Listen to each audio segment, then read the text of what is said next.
আসসালামু আলাইকুম এভরিওয়ান। আজকে আমি আপনাদের তৈরি করে দেখাবো এই চিজি পিৎজা রেসিপি। সাথে থাকবে সকল টিপস এবং টিপসগুলো।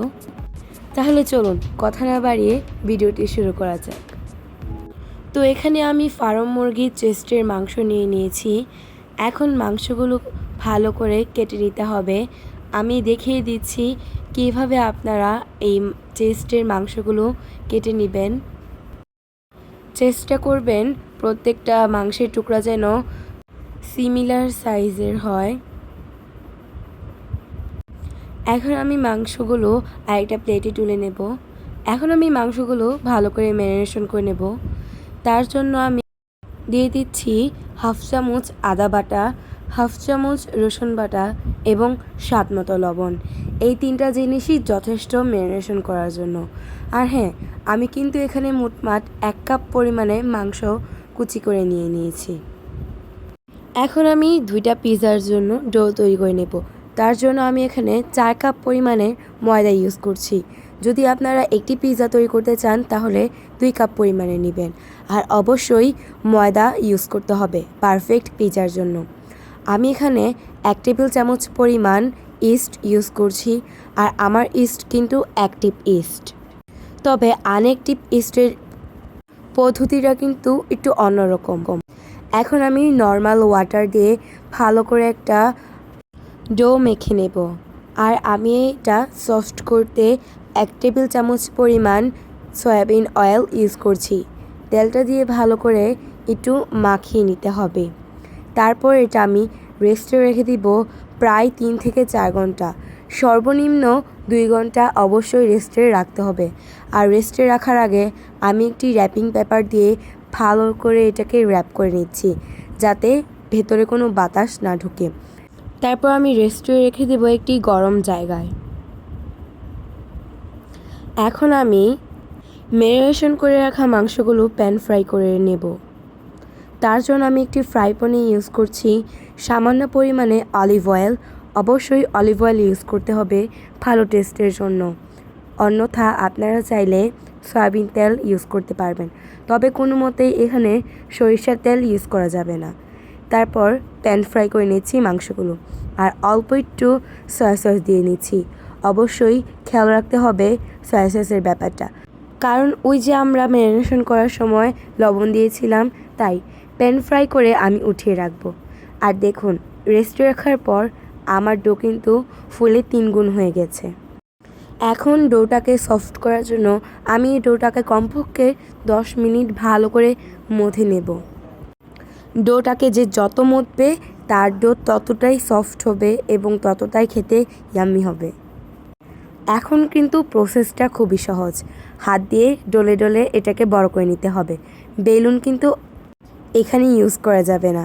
আর আমি এভাবে কিন্তু হাত দিয়ে করে করে এটার শেপটা দিয়ে নিয়েছি। এখন আর কি এটি কাঁচা চামচ দিয়ে ভালো করে এর মধ্যে আমি খুঁচিয়ে নিচ্ছি, কারণ এই মধ্যেটা যদি ফুলে যায় তাহলে কিন্তু আমাদের পিৎজাটা দেখতে একটুও ভালো দেখাবে না। তাই অবশ্যই এটাকে ভালো করে খুঁচিয়ে নিতে হবে। এখন আমি পিৎজা সসের বদলে আমি টমেটো সস ইউজ করছি। ওই যে বললাম ঘরোয়াভাবে তৈরি করছি, তার জন্য।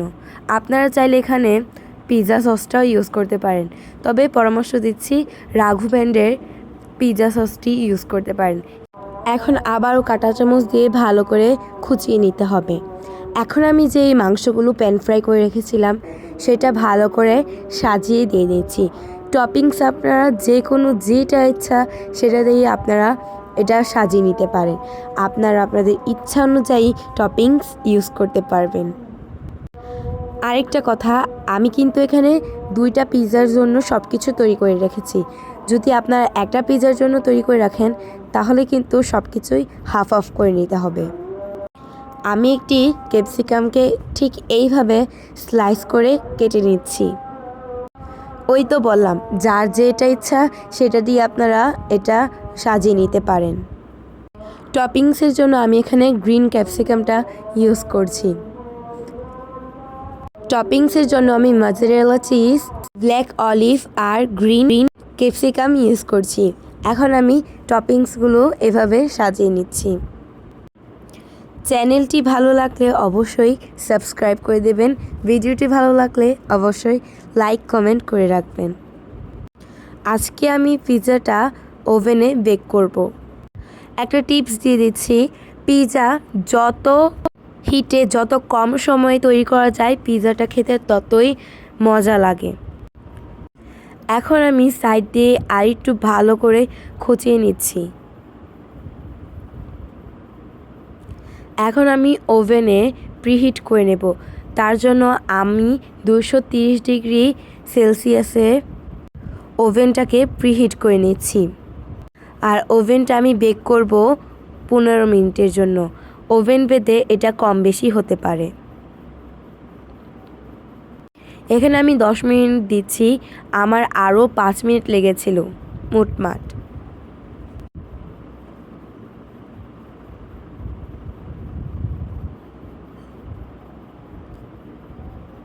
আর দেখুন মাশাআল্লাহ আমার পিৎজাটা কিন্তু খুব ভালোভাবে বেক হয়ে গেছে।